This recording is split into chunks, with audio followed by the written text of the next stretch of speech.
kecelakaan yang terjadi di Ciater Subang, itu memang dari awal saya sudah menduga bahwa ini kendaraan itu tidak layak jalan.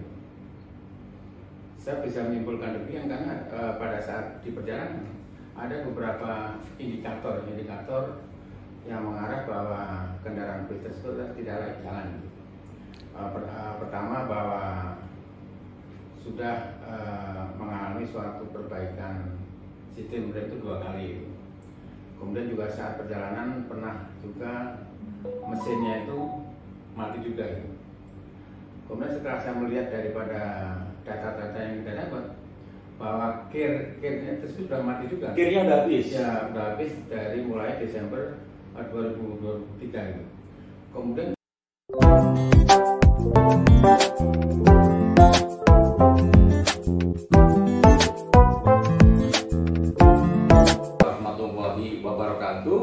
saya saat ini telah kehadiran tamu narasumber, ya, Bapak AKBP Purnawirawan Budianto.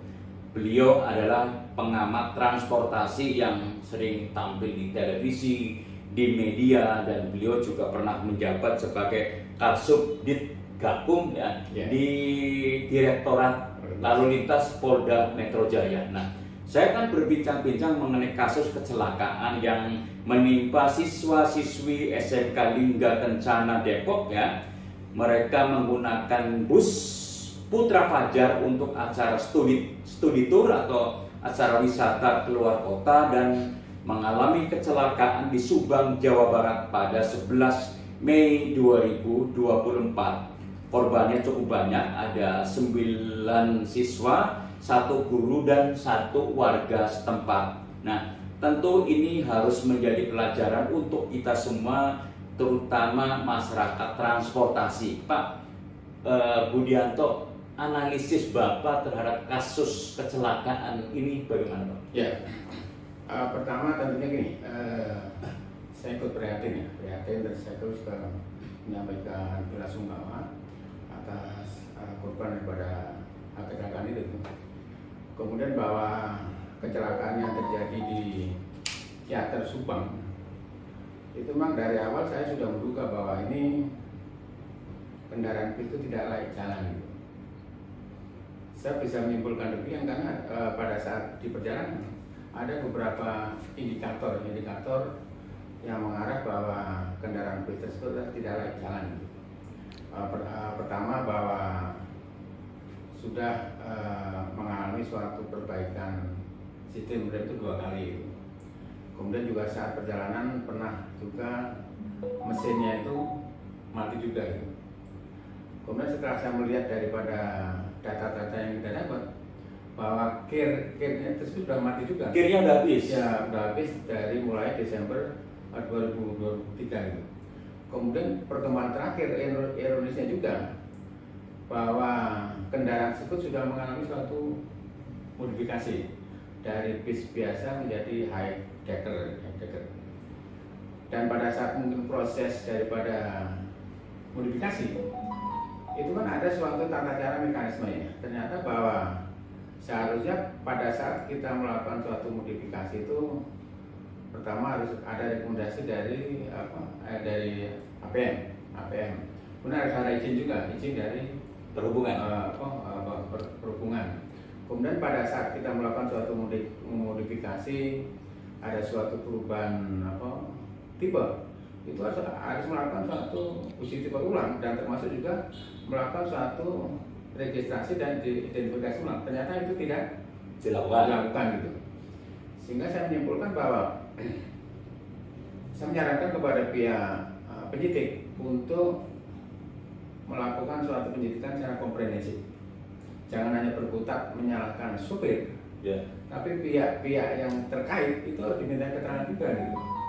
Ya misalnya tadi masalah siapa yang mengeluarkan gear gitu, termasuk juga siapa teknisi yang melakukan suatu perbaikan gitu, termasuk pihak perusahaan juga harus diminta keterangan.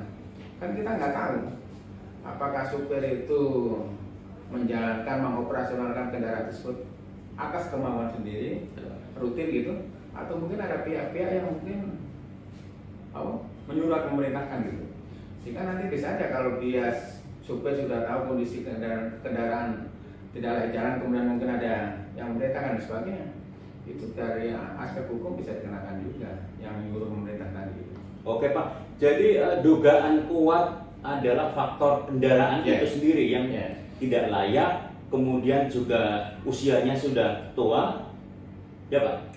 Sudah pernah dilakukan modifikasi, kirnya habis. Jadi sekali lagi itu lebih pada faktor kendaraannya Pak ya?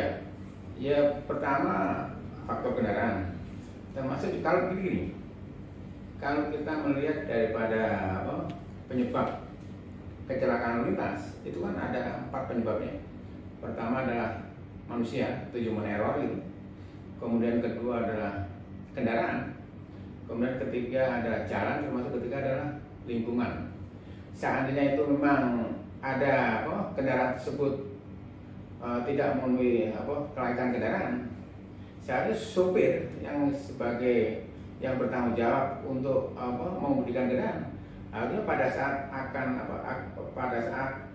kendaraan akan dioperasionalkan itu harus melakukan suatu pengecekan dulu, cek seperti misalnya sistem rem, pelampuan kemudi dan sebagainya, ban dan sebagainya harus dicek gitu. Jadi kalau kita lihat dari itu memang ya human error termasuk penyumbang cukup besar. Sampai mungkin ada penyebab-penyebab yang lain. Human error itu terletak pada tidak melakukan kontrol ya Pak. Oke Pak, tentu kan kita tidak ingin kasus-kasus serupa terjadi lagi, terutama yang mengakibatkan anak-anak sekolah menjadi korban. Bagaimana agar kasus seperti itu tidak terulang? Bagaimana kontrol para pihak terkait terhadap kualitas kendaraan atau kelayakan kendaraan yang dipakai untuk kegiatan sekolah atau kegiatan masyarakat untuk pergi jauh? Ya, ini harusnya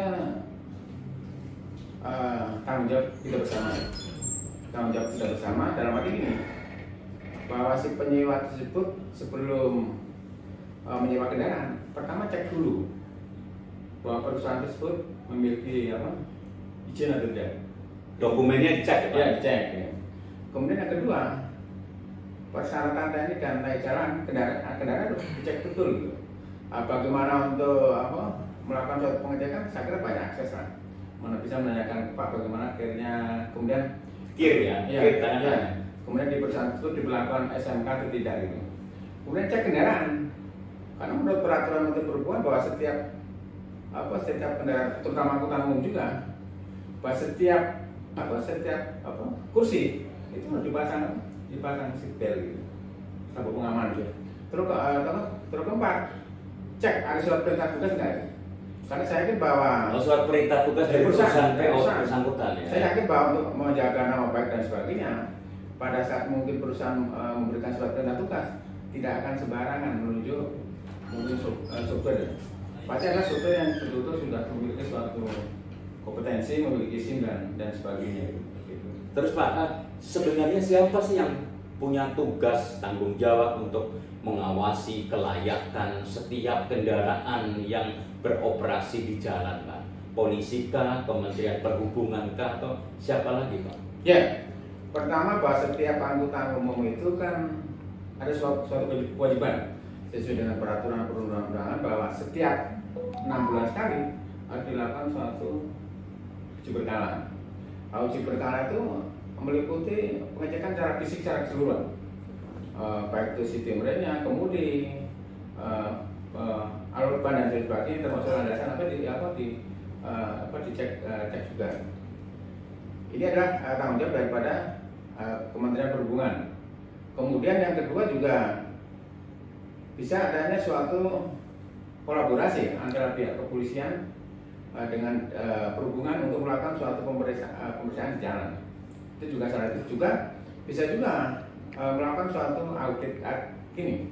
Kalau sesuai dengan aturan bahwa setiap perusahaan angkutan umum yang sudah berbadan hukum itu harus menjalankan namanya SMK, Sistem Manajemen Keselamatan gitu. Dalam sistem manajemen keselamatan itu biasanya yang sudah berjalan dengan baik itu dia situ punya bengkel sendiri. Kemudian juga SDM-nya secara rutin dilakukan suatu pencerahan pelatihan dan sebagainya gitu. Sehingga kalau perusahaan tersebut sudah memberlakukan SMK, itu perawatan rutin kendaraan termasuk SDM-nya sudah berjalan dengan baik gitu. Sehingga pada saat mungkin akan dioperasionalkan, baik pengemudinya maupun kendaraan betul-betul sudah layak jalan gitu.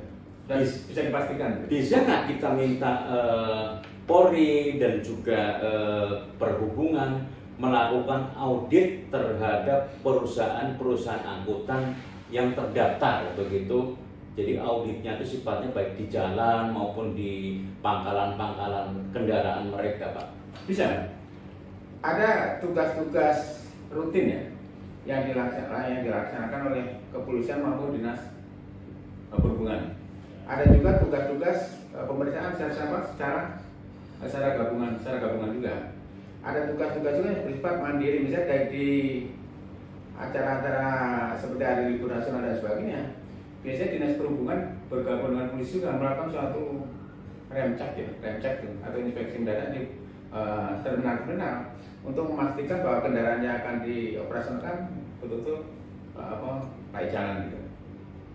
Terus dari masyarakat bisa juga, kalau partisipasi masyarakat kan sangat dibutuhkan sekali, karena secara eksplisit juga diatur di dalam Undang-Undang Lalu Lintas Angkutan di pasal 25 gitu. Bahwa setiap warga negara berhak untuk keikutsertaan dalam penyelenggaraan masalah-masalah lalu lintas dan angkutan jalan, baik memberikan masukan, pantauan, kritikan dan sebagainya, termasuk bisa ngirim surat dan sebagainya. Pak, di daerah ini angkutan rawan dan sebagainya, mungkin bisa dilakukan, disarankan untuk melakukan suatu pemeriksaan dan sebagainya. Mungkin terakhir Pak, saya kalau ke Bandung lewat tol itu banyak saya lihat mobil atau bus yang kelihatannya sudah tua. Dia untuk nanjak pun sepertinya harus tidak bisa sebagaimana mestinya. Itu bagaimana itu Pak? Ya, kan ada batas usia kendaraan ya, diatur dalam peraturan Menteri Perhubungan. Itu dulu tuh paling lama kendaraan yang sudah 10 tahun, akhirnya di scrapping gitu. Nah, sekarang ada peraturan baru sampai 15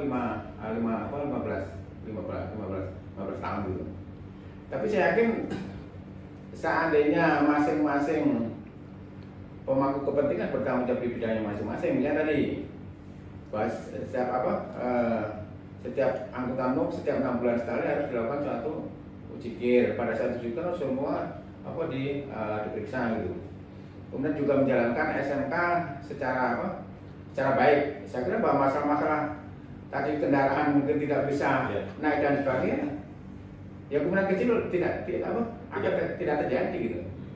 Pasti bisa. Kalau kita berbicara masalah kendaraan layak jalan, saya kira harusnya tidak terjadi masalah-masalah tadi. Baik Pak Budianto, terima kasih Pak perbincangannya hari ini. Mudah-mudahan bermanfaat untuk semuanya ya, terutama yang menginginkan adanya jaminan keselamatan para pengguna kendaraan umum Pak. Ya. Dan terima kasih perbincangan saya dengan Pak AKBP Budianto. Pak AKBP Budianto itu pernah menjabat sebagai Kasubdit Gakum ya di Direktorat Lalu Lintas Polda Metro Jaya, yang tentu saja punya pengalaman dalam melakukan pengawasan terhadap kendaraan-kendaraan di jalan umum. Ya. Pak Budianto, terima kasih atas waktunya. Terima kasih. Assalamualaikum warahmatullahi wabarakatuh. Waalaikumsalam warahmatullahi wabarakatuh.